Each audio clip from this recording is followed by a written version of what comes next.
Hello friends, హిసాపూర్కు చెందిన ఒక వ్యాపారవేత్త గురించి మీకు ఇదివరకే తెలుసు. ఈరోజు మరొక వ్యాపారవేత్తను కలవండి. ఆమె చీరల వ్యాపారం ప్రారంభించింది, కానీ పెద్దగా లాభాలను ఆర్జించలేకపోయింది.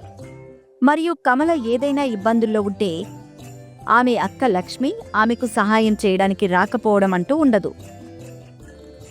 కమల, చీరలకు సరైన ధరలను వేశావా? అక్క, సరైన ధర వేసే ప్రయత్నంలో ఎప్పుడూ నష్టపోతూనే ఉన్నాను. అరే, ఎందుకు? ఇప్పుడు నువ్వే చూడు.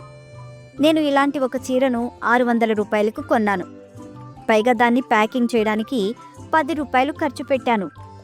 అందుకే నేను దాన్ని 800 రూపాయలకు అమ్మాలని అనుకుంటున్నాను. కానీ జమ్నా ఆంటీ అదే సరైన ధర వేసి దాన్ని 700 రూపాయలకు తీసుకుంది.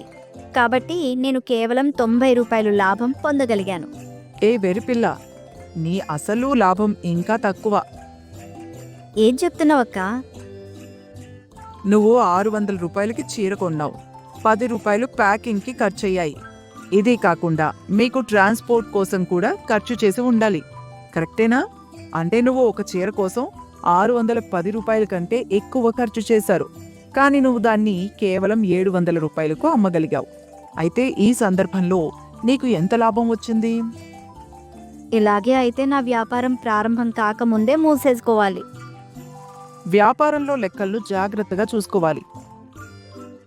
చీర అమ్ముతున్నప్పుడు దానికి ఖర్చు పెట్టిన డబ్బును మాత్రమే నువ్వు లెక్కించావు, కానీ రోజంతా నువ్వు పడిన కష్టం సంగతేంటి?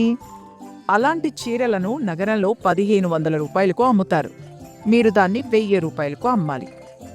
అక్క, కానీ ప్రజలు అదే సరైన ధరను వేసినా కూడా చీరను తక్కువ ధరకు కొంటారు.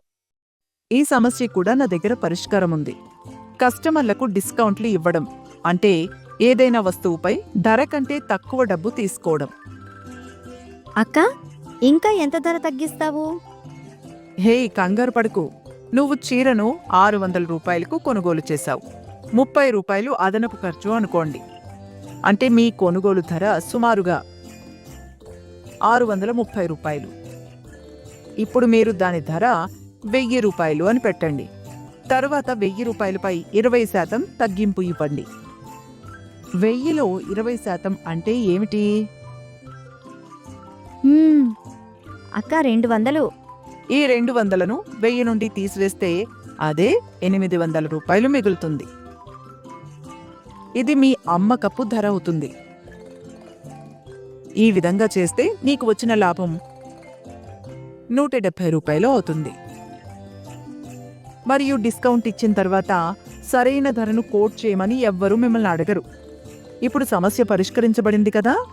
సరే, ఒక్క విషయం చెప్పు. రామ్ చరణ్ బాబు తన తమ్ముడి షాపులో ఇప్పుడు 1 కొంటే 1 ఫ్రీ అనే ఆఫర్ ఉందని ప్రచారం చేస్తున్నాడు. అదేంటి?